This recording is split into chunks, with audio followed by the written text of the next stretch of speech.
time already. Lucky you. Oh, yeah. Yeah, so, yeah, just curious what your story is and kind of how you found out about kinship, how you got involved, why you stayed involved, kind of your background. Okay. I first heard about kinship, I want to say, an ad in The Advocate about 1980.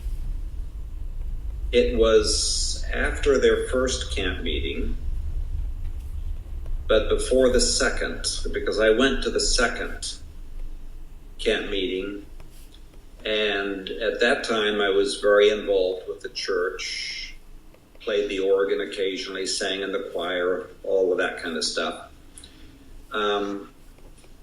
And I came out very late.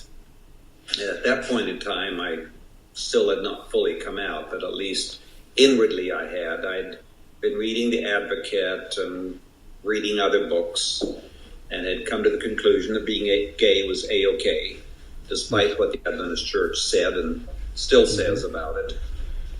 Then I read about this group, and I went to my first meeting in L.A., and not the host, but another member that answered the door turned out to be the son of one of my psychiatry professors. So it was kind of fun meeting him. And then I went to the first camp meeting, which I think was 1981. It was their second one, but it's my first camp meeting. That was my first as well. Was it? Yes. In Guerneville? Yes. Yes. Up in a mountain. Yes. I'll have to. Maybe you're one of those unidentified people in my pictures. I'll have to go through my picture. And I have a photo album from that camp meeting that Obed was taking care of, and it has brochures and everything leading up to it and about it. So I'll be scanning all that and getting that, getting that together. Good. And then, I was active for a number of years, and Michael was actually president of Kinship for 2 or 3 years. For a while, a number of years, I kept the computer list and printed up the labels for the Connection magazine that was sent out. Was it monthly or bi-monthly? I don't remember. And at some point in time, Kinship became more conservative, at which point Michael and I sort of drew back because we don't see any reason in associating with a church that continues to condemn us and to treat women as second-class citizens. Mm-hmm. So we've really not been active in Kinship for a long time. Yeah. That's understandable. Yes. So you, when you were coming out, you kind of decided it was okay. Correct. But you grew up in an Adventist home, or? Grew up as a missionary kid. My dad was a preacher. I went to all Adventist schools, all the way through med school and residency training. Yeah.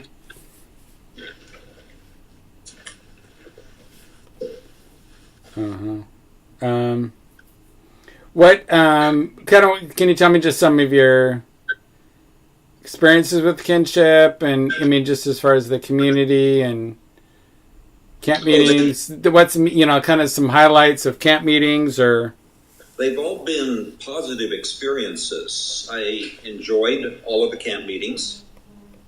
Had a lot of fun, met a lot of friends. In fact, I would say half of the friends that we associate with on a regular basis are ones that we met are new in kinship. Mm-hmm. Some friends I'd known before that later joined kinship. Some have not joined kinship, but they're Adventist and gay. Mm-hmm. Mm-hmm. And since then, while we don't maintain contact with kinship per se, we do maintain contact with a number of close friends and acquaintances that are still active in kinship. Mm-hmm. Cool.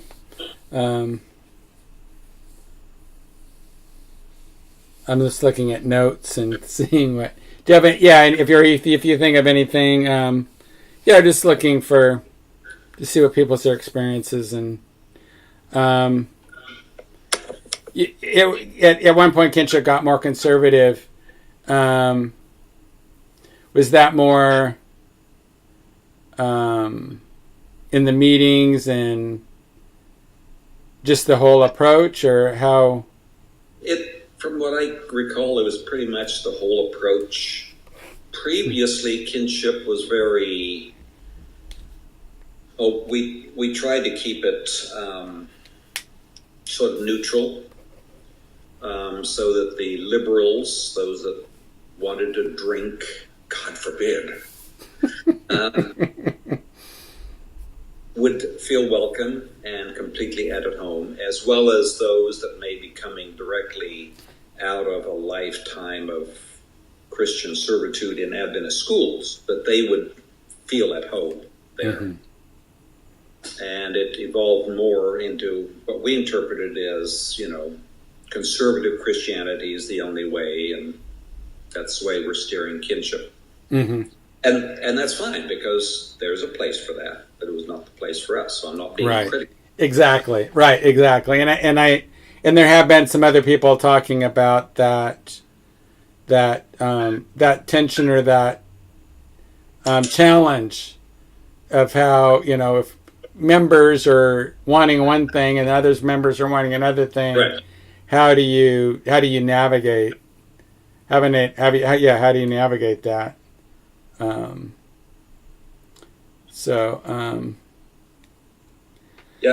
Kinship or any gay church-related support group has an extremely diverse audience to try and cater to or associate with. Yes. So were you just curious when you started going to kinship things and stuff, or? Yeah, or what kind of were you? To meet other gay people. I had a handful or less of friends in LA that I had met just because we worked together and sort of came out together. And I was curious to see what, it's just we all sort of seek out our own. Yes. I was trying to meet others. Yeah. Okay. And I'm glad I did, because that's where I met Michael. Yes. Yes, and that's something too. It's like some people are looking, what they find and what they were initially looking for might be different, but some people are, looking for, they want an Adventist spouse. Others are just looking for friendships and affirmation and. Yeah, and I was just looking for friendships. I was not looking for a spouse at that point in time. Yeah, surprise. Yeah, when I met Michael, I was sort of wanting to play the field some more. And he came along, and I just kept after him, and I'm glad I did. That's cool. Anything else you can think of, or I'm looking...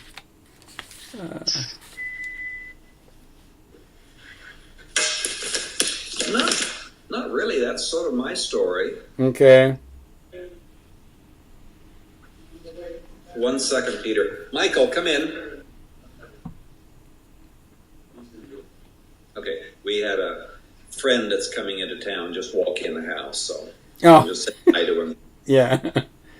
Okay, well, I think that's it then. Just thank you so much for taking the time, and glad to. And we're getting started on working on storyline and see what we can get done by camp meeting. Okay. Well, you know where to find me. Thank you very much. Appreciate it. You're welcome, Peter. Good to chat. Good to chat. Take care.